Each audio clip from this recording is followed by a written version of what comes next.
¿Qué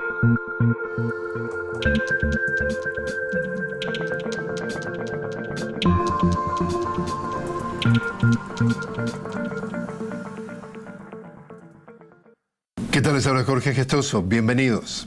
En el programa de hoy hablamos sobre la nueva etapa política que se vive aquí en Washington ahora que los demócratas tomaron el control de la mayoría de la Cámara de Representantes con Jaime Cruz, miembro de la Junta Ejecutiva de Trabajadores Unidos. Jaime Cruz, una cálida bienvenida al programa.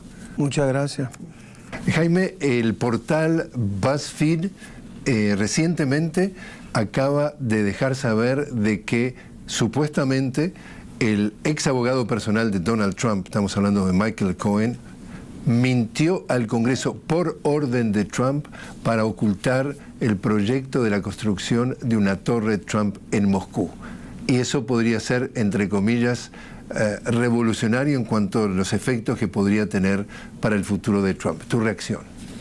Se demostró, hay evidencia de que el presidente Trump mintió y que este abogado que hacía todo su mando era uno de los responsables de hacer todos los arreglos para...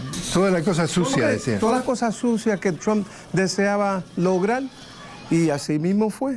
Y él reveló de que el esquema que usaron para polling, sí, para las encuestas.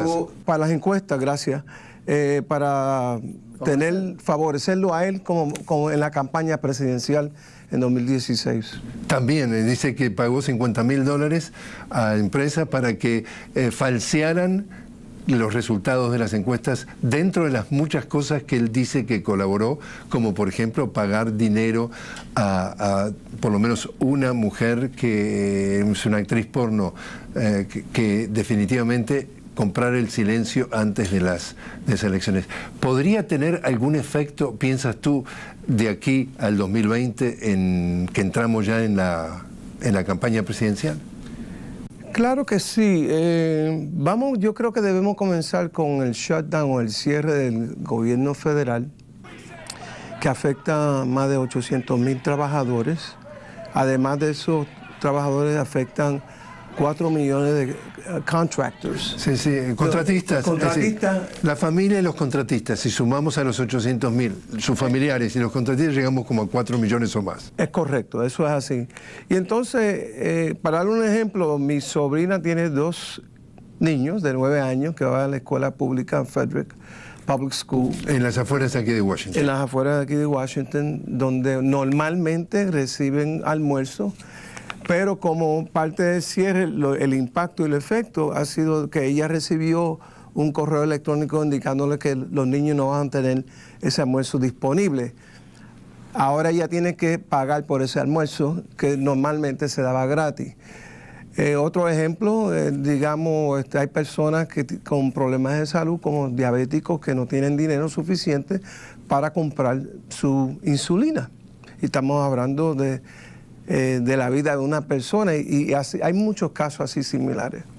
Lo que precisamente está desnudando este cierre del gobierno, que en realidad mientras que Trump trata de venderle al pueblo estadounidense de que hay, entre comillas, según él, un boom económico, la situación económica del trabajador estadounidense es sumamente precaria, sumamente vulnerable, y sacamos algunas cifras.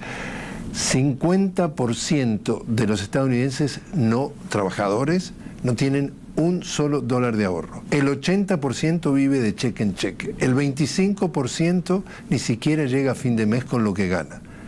En definitiva, por ejemplo, hay una huelga de maestros en Los Ángeles que dice que el 80% de los niños latinos que van a la escuela en Los Ángeles van a comer la comida principal que le dan en la escuela. Es decir, acá, mientras este presidente vende que acá hay un boom económico, el trabajador estadounidense promedio vive realmente en condiciones casi de pobreza. Es así, los trabajadores aquí están viviendo condiciones pésimas. Y esa realidad se está dando en todos lados. Por ejemplo, los trabajadores de IRS, NACO, que controlan todos los aviones, el transporte de aviones, el TSA, como usted señaló, que son los pobres donde son menos remunerados, están afectados. Y esto está afectando la seguridad de esos pasajeros cuando vuelan de un lado a otro, a un estado a otro, o a un país donde ellos están yendo. Entonces, tiene un impacto tremendo a los negocios. Por ejemplo, como esos trabajadores afectados no tienen el dinero para hacer compras, comprar bienes, pues entonces esos negocios también son afectados. Que 1.1, mejor dicho. 1.1 mil millones. Correcto. De pérdidas por semana que está costando esto. Es correcto. Y entonces, ahí es el impacto. A ese ritmo, si se sigue esto que termina a fin de mes de enero, ya las pérdidas superan los 5.7 mil millones de dólares que costaría construir el muro por el cual se armó todo este lío. Correcto.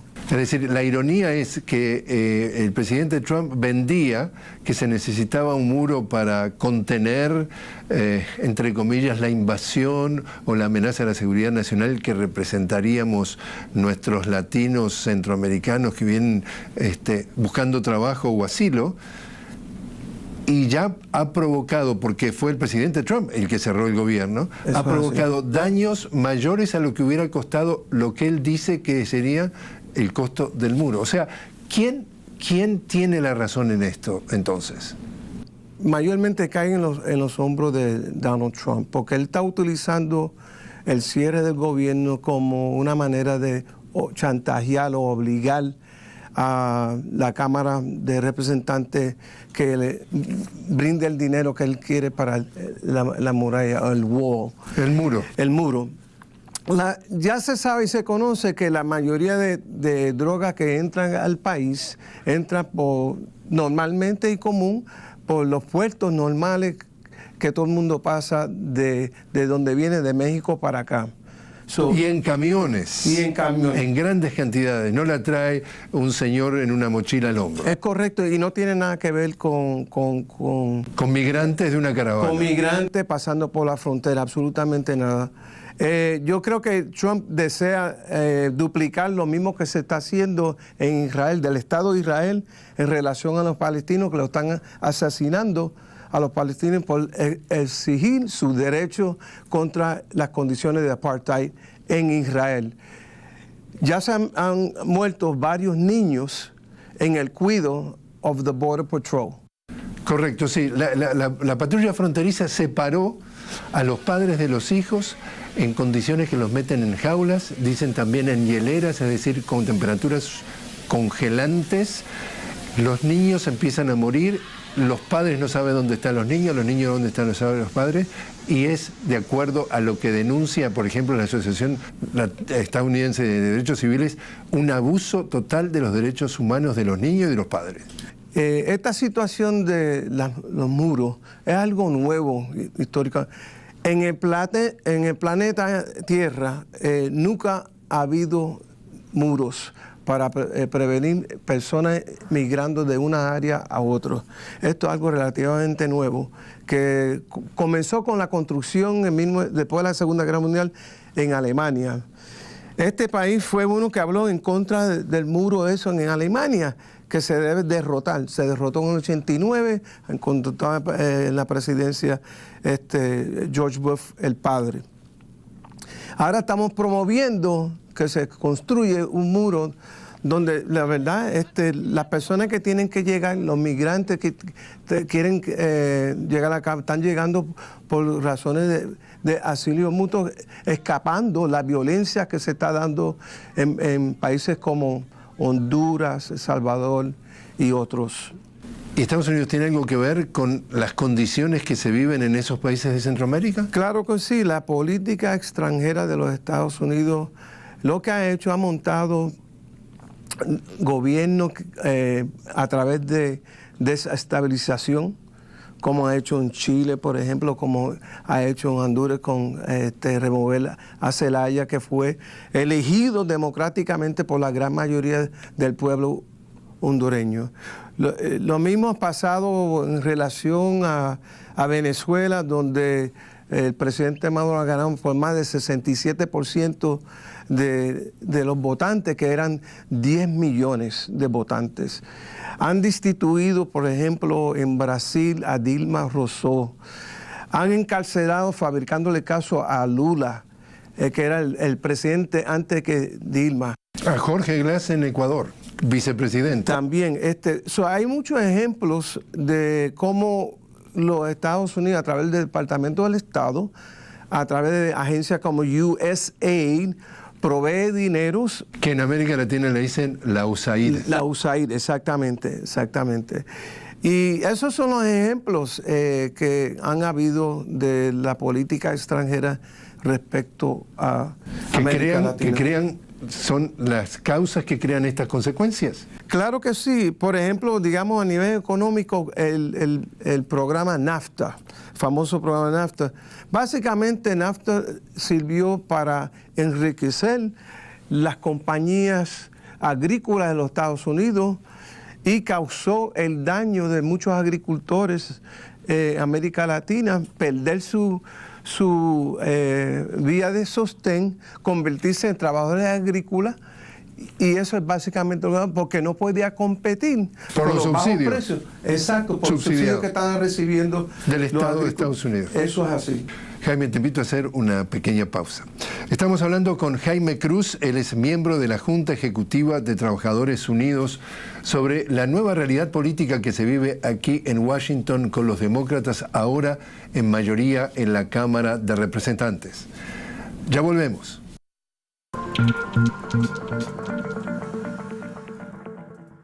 Continuamos hablando con Jaime Cruz, miembro de la Junta Ejecutiva de Trabajadores Unidos, sobre la nueva situación política que se vive aquí en Washington con los demócratas ahora en mayoría en la Cámara de Representantes. Jaime, dentro de la nueva situación política que vive el país, estamos viendo una huelga en Los Ángeles, el segundo distrito escolar más importante del país. 600.000 alumnos, 30.000 maestros en huelga dentro de lo que piden. Piden no solamente un aumento mínimo de salarios porque están viviendo en condiciones muy precarias, sino piden clases más pequeñas. Promedialmente hoy son 45 alumnos de promedio. Están hablando que ellos mismos, los maestros mal pagados, tienen que comprar de su bolsillo útiles para los alumnos. Temen que esto es un disfraz para tratar de privatizar la educación pública primaria a través de lo que le llaman charter school, escuelas en donde se combina un poco lo privado con lo público. ¿Cuán grave es la situación que refleja entonces esa huelga? Es gravísima. Por ejemplo, como proyecto piloto, la cuestión de charter school comenzó en New Orleans, Louisiana, cuando fue devastado por el huracán que afectó a esa área. Katrina, correcto. Los poderes en el gobierno estatal se aprovecharon para cambiar de un sistema público de educación a uno privatizado, los famosos charter schools. Y eso es lo mismo que están tratando de hacer a través de todo los Estados Unidos. Lo que eso implica es el saqueo del dinero destinado para educación pública a nivel estatal, a nivel nacional de los Estados Unidos, y privatizando, pasándose dinero a las corporaciones educativas que aparecen como charter school. Básicamente es un saqueo.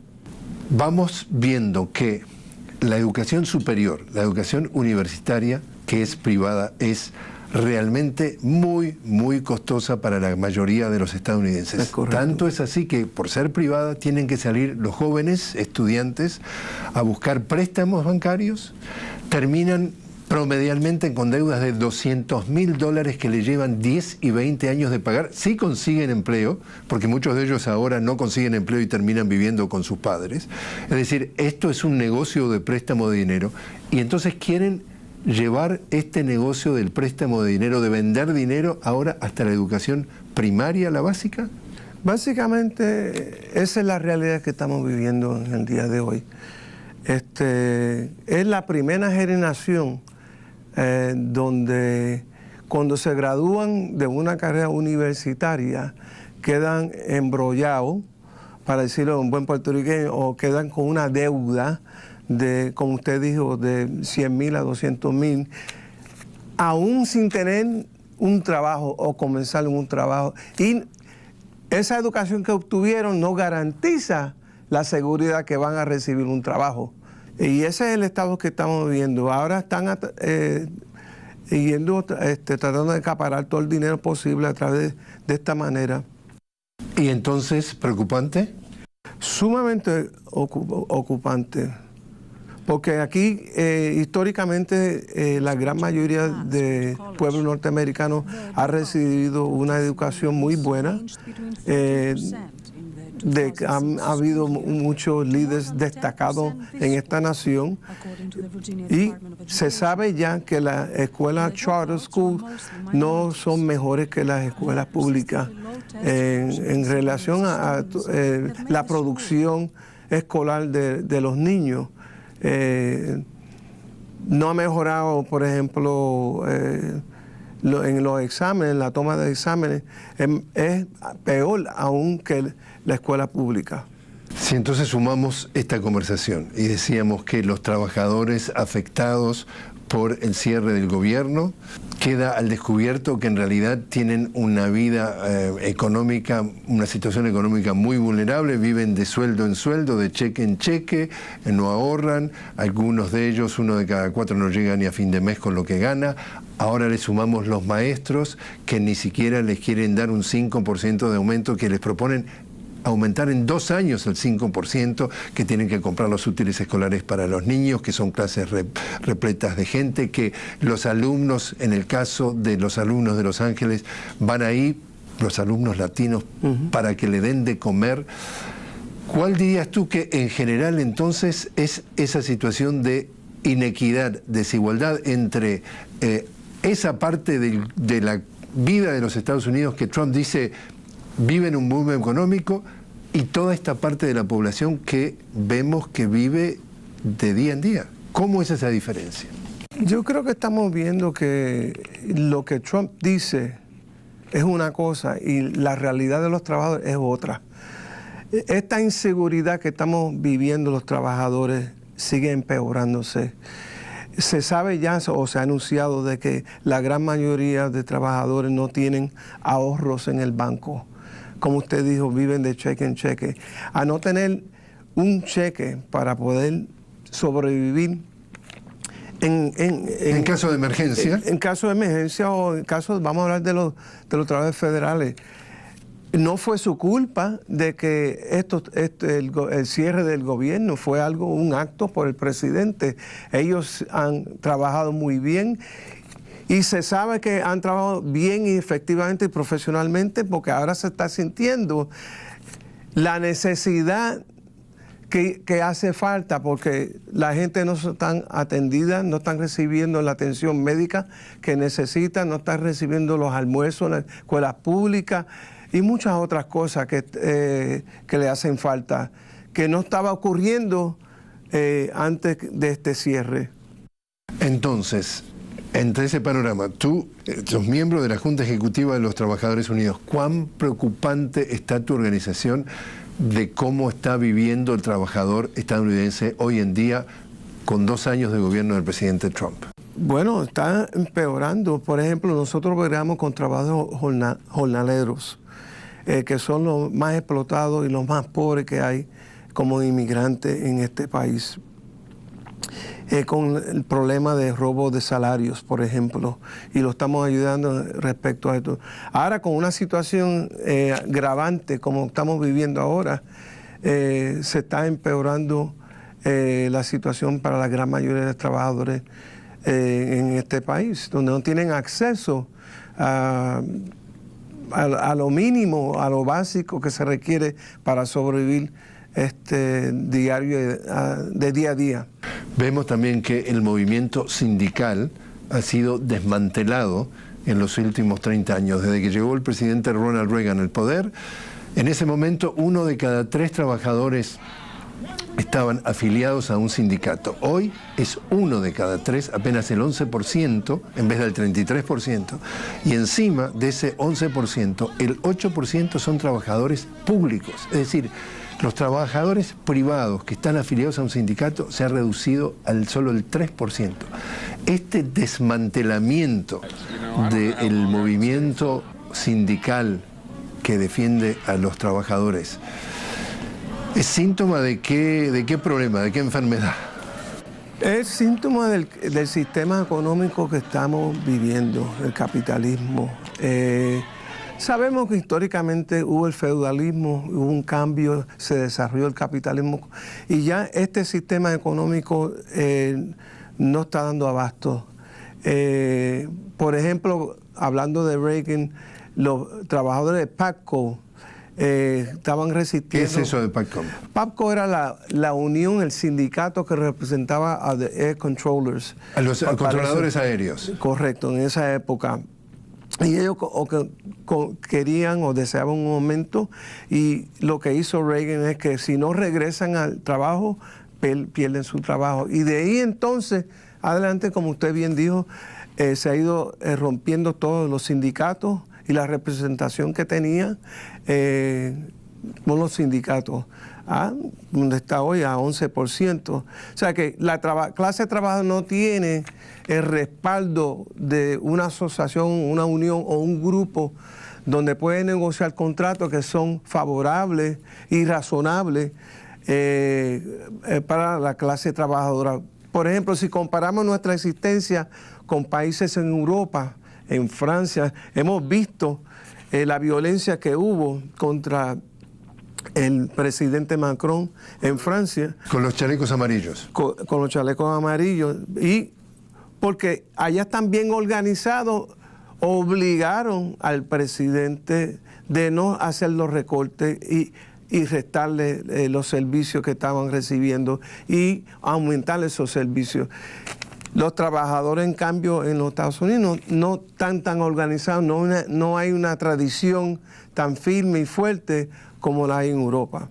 Y en ese hubo, pero no la hay ahora. ¿Y podría cambiar, podría tomarse más conciencia de que el trabajador tiene que participar más activamente? Bueno, yo creo que se están mostrando los trabajadores AFG y lo que son los trabajadores, la Unión de Sindicatos de Trabajadores Gubernamentales y otras organizaciones se han manifestado varias veces ya en Washington, D.C., se han manifestado en Chicago, en Kansas y otras partes, dirigiéndose a esta situación del cierre del gobierno, que es injusto, está chantajeando al pueblo norteamericano por el muro que desea el Donald Trump. Entonces, Jaime, ante ese panorama, ¿tú crees que con elecciones presidenciales en el 2020, es decir, estamos hablando del año próximo ya, alguno de los dos partidos, republicanos o demócratas, realmente defienden la agenda del trabajador para que se pueda pensar que con un nuevo mandato, sea quien sea el próximo presidente, las condiciones de un trabajador promedio de los Estados Unidos, su calidad de vida podría mejorar? Yo creo que no. Y la razón que digo eso es, por ejemplo, tanto el Partido Demócrata como el Partido Republicano han sido responsables por las condiciones que está viviendo la clase trabajadora. Por ejemplo, cuando estaba corriendo en 2016 Bernie Sanders en las primarias, estaba Hillary también corriendo para ver quién va a ser elegido, que iba a representar al Partido Demócrata. Hubo unos acuerdos que iban a ayudar a Bernie Sanders. Bueno, lo que sucedió, traicionaron a Bernie Sanders. Hillary Clinton, Hillary Clinton. Y Hillary Clinton no era la mejor candidata por muchas cosas. Tenía mucho bagaje de cosas que había hecho anteriormente. Y el nombre de Clinton no era tan prestigioso como pensamos. Bueno, los resultados de eso llegó el presidente Donald Trump. Y creo que ninguno de los partidos verdaderamente representa los verdaderos deseos y las mejores condiciones para la clase trabajadora. Por un lado, por ejemplo, el nuevo Congreso, que es más representativo del pueblo norteamericano, donde ganaron más de 120 mujeres, creo que ha sido algo muy positivo y se puede quizás lograr algunas cosas favorables para la mayoría de la clase trabajadora. Pero veremos. Yo creo que esta situación del cierre está creando condiciones de movilizar al pueblo y está mostrando los intereses de Donald Trump y los republicanos y hasta cierto modo los demócratas, que la verdad no le importa la realidad de la clase trabajadora. Nosotros tenemos que organizarnos, mantenernos en las calles y exigiendo nuestros derechos como humanos, derechos civiles y todo lo demás. Jaime Cruz, muchísimas gracias por haber estado con nosotros. Gracias por esta oportunidad.